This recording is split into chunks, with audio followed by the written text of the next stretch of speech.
Welcome to another episode of Real Estate AI Flash. Today is going to be a good one because we have Beatriz Martinez.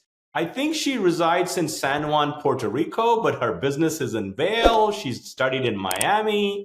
We got a good one for you because she's working international buyers and sellers and how she's leveraging AI. And welcome to the show, Beatriz. Thank you, Rajiv. Thank you for having me here. And yes, I mean, I have a very interesting way of working. So I definitely use, Zoom, American Airlines, AI to do all of my work. But I do live, between back and forth between Miami, Puerto Rico, and Vail, Colorado. So That's that's great. that's So, one interesting, tidbit for you.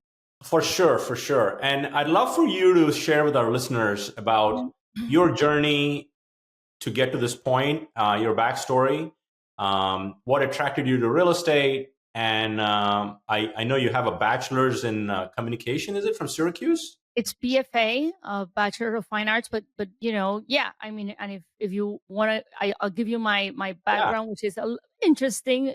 Needless to say, yeah. I mean, I have a BFA from Syracuse University. I grew up in Puerto Rico. I left to Syracuse when I was 17, and I studied architecture, and then I switched over to communications design because I didn't realize how much math I needed to study architecture. And that, will go back into AI and why it helps me so much because of this, this whole thing about math. Then I graduated. I moved to Miami '93, and I started working with with a U.S. Hispanic advertising agency as a creative. I did that for a couple of years. Then I moved into the internet industry. I started working marketing and sales for internet companies. I worked for the largest newspaper in Puerto Rico when they launched their first online newspaper, ND.com, El Nuevo Día. Then I moved to Star Media Network, which was the first Latin American internet company to go public in the NASDAQ. And then after that, for 10 years, I did the whole internet industry thing. I was in my 20s, traveling all over Latin America. That's when I really learned about Latin America. I worked for a Brazilian internet company, Universo Online, for 2 years. So, and that's actually when I started my MBA at the same time. I did my MBA at the University of Miami on international business. And it was throughout my time when I was traveling to Brazil during the week to study and then doing my MBA over the weekend. I was already in my late 20s and I realized, gosh, I need to start settling down and maybe do something that is, less stressful because I love stress. I thrive on it. But something that's going to help me settle down a little bit. So my parents are Cuban. They left Cuba when they were in their 60s. And my father he's still alive and he's still a real estate developer. He's retired, but I grew up with real estate in my family. He worked a lot in, from Venezuela. His company has developments both in Miami and in Orlando. And my mom's an interior designer with my sisters. We're all entrepreneurs and they all work with many developers. So I said, what the hell? Let me try it. I love sales. I graduated in 2002 from my MBA and I did a huge pivot. I got my real estate license. I started doing it and I absolutely loved it. And I've been doing that ever since. Nice, nice. And you're with Slipher Frampton? And with Cypher Smith and Frampton, even though only basically in Colorado, it's the largest real estate firm in Colorado. And we're based in ski communities, a ski Oh resort yeah. real estate company. It was founded by one of the founders, Rod Slifer, rest in peace. He was one of the Vail, Colorado founders. And you can find our company in all of the major ski resorts of Colorado: Vail, Aspen, Snowmass, Breckenridge, Keystone. It's Colorado communities, it's Colorado based. And I've been working with them since 2011. I started with them to launch a Latin America division. It's been a great partnership, ever since, with my knowledge of, Latin America, traveling to Mexico for business, traveling to working in Brazil for 2 years. it has been a match made in heaven. It has really worked great for us. That's great. And obviously, we're going to get into a little bit about the whale market and Hispanics and things Yes. that you're doing and leveraging technology like AI. Yes. And so you also host your own podcast, Conquering Whale, by the Yes. way. And if you're Yes. a Hispanic listener to our show and you're bilingual, you should check out Beatrice's Conquering Whale podcast. We'll put it in the Yes. show notes. We'll put it in the show Yes. notes. Thanks. So my first question to you, now that we have your backstory, is what was your first? After all, this is an AI podcast. Yeah. So what was your first aha moment with AI? Well, it goes back to the fact that I am super creative. I'm a great salesperson. I'm a failed mathematician. And to give you perspective, in order to start my MBA at I had to start 3 weeks before to take a calculus class with the undergraduates. So my first aha moment was when I realized I could, because I have an MBA, I know what I want. So I know the terms, I know the information that I want figured out. So and for all my clients, I have to create pro formas. I love doing that. It's vacation rental pro forma type financial analysis. And my aha moment was when I uploaded I had a formula on Excel sheet. I saved it as a JPEG or a PDF. I uploaded it into Chat GPT and I just started asking questions. What if I do this? What if I do that? Can you come up with, a cap rate for this specific vacation rental? And of course, in the beginning, I couldn't believe it. I was like, it started, interacting. I started interacting with the Chat GPT. That was about a year and a half ago. And that was in a nutshell my aha moment. From there on, I think it was around the same time I started searching for podcasts such as yours about AI and how to utilize this tool specifically for realtors. And I just started playing with it, and from there I moved into social media and contracts and buyer's guides, which is something that I'm doing now. We've discussed about it, the custom, Chat GPT, and what is a custom Chat GPT. And I started devouring all of your podcasts. I think you said maybe 45, 46 podcasts. I think in like 3-4 weeks, I listened to half of those. And it's been fascinating, a fascinating journey for me. It was a huge eye opener. I continue to work on those pro formas and I make them a little bit more complex. And it gives me the tools to talk to the more advanced investor. Not only, a customer or a client or a prospect buyer that wants to buy a second home, but it's helping me with the actual hedge funders, with the investors that are a lot of Mexican groups. Most of my clients are from Mexico. In Vail, create these hedge funds and these groups of people to invest in Vail. So Yeah. I have the tools and the capacity, because obviously I have the know-how of talking to them about complex investing formulas because of Chat GPT. I mean, not that I don't have the capacity to understand it, I do, but I can do it in a faster way, more productive way. And I've had great feedback from all of my, more advanced investors and clients because of the tools that I have found via Chat GPT. Yeah. Let me ask you a question. I'm glad you dove into the areas that you're using regularly, performas, buyer guides. We're going to get into a little bit of that. So Yeah. before pre-chat GPT, how Yeah. long did it take you to build a performa, ballpark it, okay? Yeah. And post-chat GPT, how long does it take you to do one? Just, again, estimate. Listen, I would say that, a complex pro forma, it would take me 2 to 4 hours Mm-hmm. because, I'm a single mom. I would get interrupted a lot. And that's what happens when you're a single mom. So now with the custom chat GPT that I have, seconds. And the good thing is that I send it. So what I do is I create a screenshot. I send it to my client via WhatsApp. All of my clients, I mean, if they could sign e-contracts via WhatsApp, they would do it. The only time I use emails with them is when they have to sign an electronic contract. Otherwise, it's all about WhatsApp. Yeah. So I do it on my phone. I already have it on my phone, on my laptop, and on my desktop. And I just do a screenshot. I send it to them. And if they want additional, um, if they want to change the assumptions or they want to input additional data, I do it in seconds because I already know exactly what they and I can. My response time to them is seconds. It doesn't matter if I'm in the car waiting for my kids to get out of school because I already have those custom GPTs and the chat GPT. I think the 4.0 mini Yeah. I have on my, sometimes even the one on my iPhone works better than the one on my desktop. Yeah, So for it has sure. really, So it's interesting. So few hours, 2 to 4 hours yeah, to few minutes, let's just say back and forth. yeah. I mean, how many performers do you do a month?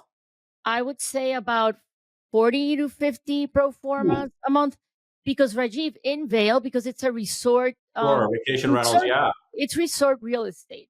These are not primary homes. These are not even sometimes second homes. These are third, fourth, and fifth homes.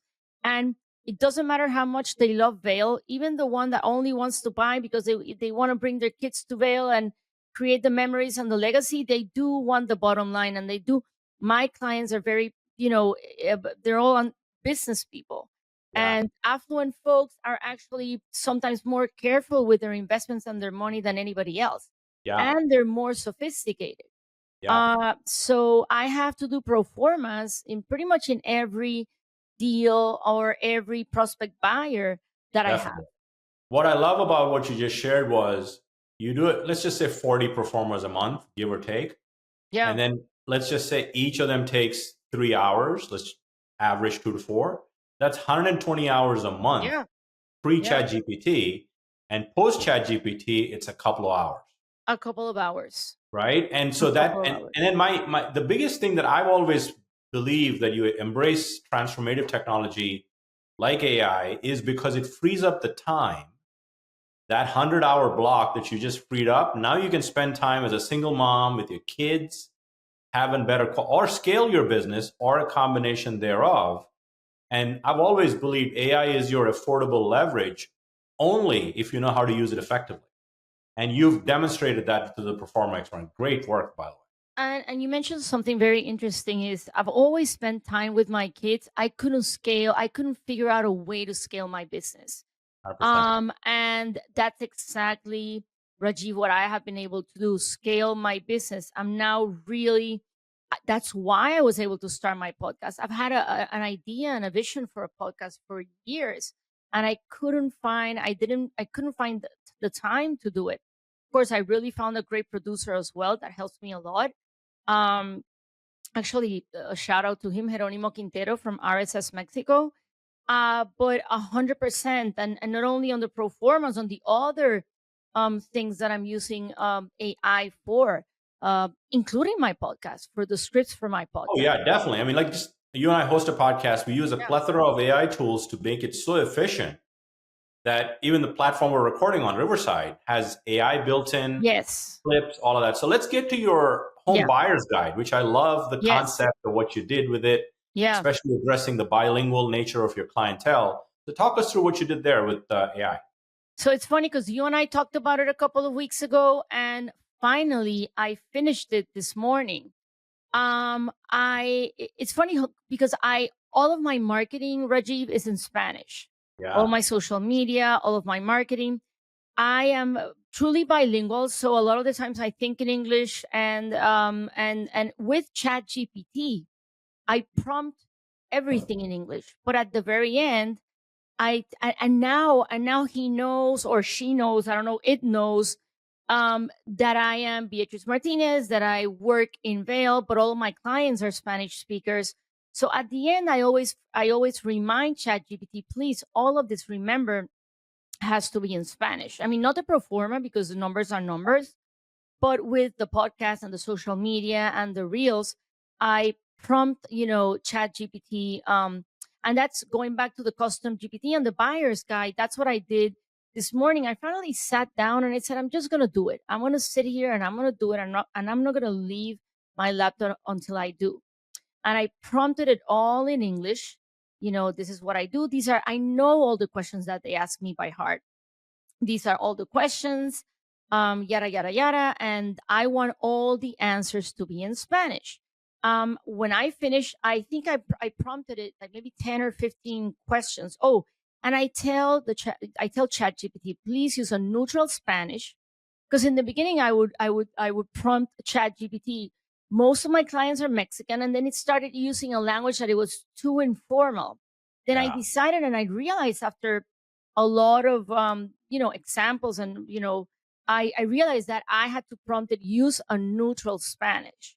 And then I uploaded my photograph into the ChatGPT. I had an idea of what title I wanted to give the custom GPT. And but I prompted it, can you give me more ideas? And I'm very specific when I prompted. I learned that you have to be very demanding and very specific. I always say thank you, and my 16-year-old daughter always makes fun of me. She's like, Mom, please. I'm like, please and thank you. And it actually helped me come up with the name. It's called Descubre Veil. But then I have a sub-headline that says Guía para el Comprador Internacional para el Mercado de Veil en Colorado. I even added prompts. One of the things that I would like to do, it's customize this, Guía Inmobiliaria, this buyer's guide, because I want to be able to give them my own contacts in Vail. Which bank I'm using, which everybody that speaks Spanish. So the banker that I use in Vail that speaks Spanish, the CPA, the attorney. So at the very end, I started adding, I went back with more ideas. And that's a great thing. Once you start interacting with ChatGPT, you come up with more and more ideas. And then I customized it a little bit. I added an option for them to contact me via Calendly so that I can give them a 15-minute free, consultation about Vail and how to invest in Vail as an international buyer. I also prompted it to ask about my podcast so I can direct them into my Spotify link. And then the other one, I think it was my WhatsApp. But I cannot wait to go back and continue. And that's the beauty of custom GPTs, right? Yeah. It doesn't have to be perfect. Most people are looking for perfection. You should get it done and make it perfect over time, right? So great examples, Beatriz. And I think the one thing that a lot of listeners that to our podcast listen, and our goal of the podcast is obviously to give actionable intel that they can go apply and not overwhelm them. Yeah. But you mentioned something earlier that I want to call out, which is you just sat down and worked on it. Yes. Because you can listen to as many podcasts as you want, but you got to have your own aha moments that make you go on your journey to becoming an AI skilled agent. The other comment that you made was it gives you stuff back that sometimes people can be easily impressed with AI's responses. I would suggest don't be easily impressed. Keep a very high standard. Yes. That's what being generic to genius as an AI user. Okay. And if you start to push it hard to generate better content, it will do it. And the analogy I give a lot of agents is they're like the golden retriever that you grew up with, dog. If you had a dog, I don't know if you had a dog, but I grew up with a dog. Dogs and cats are designed to please people. Yeah. AI is the same way. Okay. But if you don't push AI to become better, you will get the output and you'll be thrilled. But someone like you, Beatriz, can get more out of AI because you're pushing it for more better clarity and content. And Rajiv, I don't know how. And I think you're more techie than I am. I just started with this. And I am a frustrated, singer and a frustrated computer, coder. And we'll get into that on a personal level later on. But I don't know how now that I'm using the chat, the voice, I don't know exactly how you call it. Advanced voice mode, AVM. Exactly. On my iPhone today, he called me Bea by my nickname. And I'm like, what? So I don't know when ChatGPT learned that that was my nickname. So now it's becoming more personal. And now that I'm talking to it, Yeah. and now it is calling me by my nickname. So now it's becoming more of a personal thing, which is Yeah, great. no. And for those of you that are listening, advanced voice mode, not to be confused with automated valuation models in the real Yeah, estate industry, yeah, was released into the paid subscribers of ChatGPT. And it is truly a game changer because we yes, talk faster than we can type. And especially when you're on the go, I've asked it questions and it can respond back in different languages, different dialect, give you conversations and all of that stuff. So check out AVM, Advanced Voice Mode. Just click the voice icon on the bottom right of your ChatGPT app. It's only available on your app. And you need to be a paid or plus subscriber and only available in the US as of this recording. So I'm glad you brought that up, Beatrice. So to wind down our podcast, I always ask my listeners for two questions, right? You've been in the business 20 years now? 20 years. Yeah, 20 years, right? 20 So years. if you had to look back and advise the younger Beatrice, if you were starting business today in real Mhm. estate, what is the one piece of advice that you would tell your younger self that agents can appreciate and potentially act on? Gosh, I thought about this, and honestly, Rajiv, I think is the main thing is don't worry about what people think about you, and don't worry about making mistakes. God knows I made a lot of mistakes in my 20s, um, meaning business mistakes, and but everything has brought me to where I am today, which I'm very happy where I am. But even today, with the technology that we have, I have to remind myself, now that I'm getting more into the podcasting and social media, is don't worry about what people think about you. If you know you're being your authentic self, and you have high, of course, you have high morals, you have good ethics, you come from a good background, and you know you're doing well, do it. And don't worry so much about just comments, etc. Be true to yourself, Yeah, and the rest will take care of itself. great piece of advice. And I was going to ask you this earlier before we get to the final question. What are your top AI tools that you use weekly, like regularly, daily, weekly, whatever the cadence is?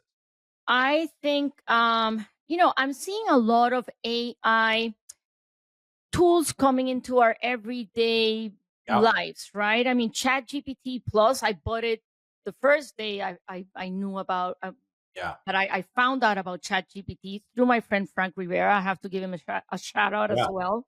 But every day I use Canva. Every Nice. day I use CapCut. I'm now starting to use I don't know if you say big BU or big, I don't know how, Big view, yeah, yeah. and I've realized, and of course, Perplexity, because you got me into it. Now I only use Perplexity. And all of those apps, maybe when I started them, I wouldn't use like Magic Studio and Canva that much. But Yeah, now I'm starting to use the AI filters or the AI plugins yeah, that for are sure. within the apps that I'm using every day. So I have to say that I do use Nice. AI every day. And AI is your affordable leverage. I believe it's going to create a separation season from people that are not using AI to basic AI use to skilled AI use. And Beatrice is well on her way to be an AI skilled agent. Great to have you on, but let's finish with the final Thank you question. so much. Final question is, what is the one book or podcast? Because when I first asked the speakers these questions, Yeah. some speakers said, "Oh, I listen more than I read." So I made it book or podcast Yeah. that has impacted you, and you would recommend it to other agents. So I had the same answer. I buy all these books, and because I used to read a lot, I don't read that much anymore. And I'm not doing it because you invited me to be on this podcast. But the only, I mean, I have recommended your podcast to so many agents today, and maybe if you would have asked me a year ago, my response would be different. But right now, your podcast truly has changed the way I do business. And Appreciate that. because I have to respond as to what it's helping me right now, not a year ago or 5 years ago. I have to say that your podcast has changed the course of my business, therefore my life. So, and I'm not saying this because I'm a guest in your podcast. So I truly appreciate your work, and I can't wait to be in your academy if you end up doing that as well. Yes, working on it, Beatrice, and sign up for the wait list that's on the show notes link. And my goal is to get it up and running by January 1. So it is the purpose of our podcast is to make AI approachable and actionable for all real estate agents across the country and the world. And Beatrice, you've added tremendous value. And if you are an agent or anyone listening to this podcast and you need to check out Beatrice's social media, follow her on Instagram.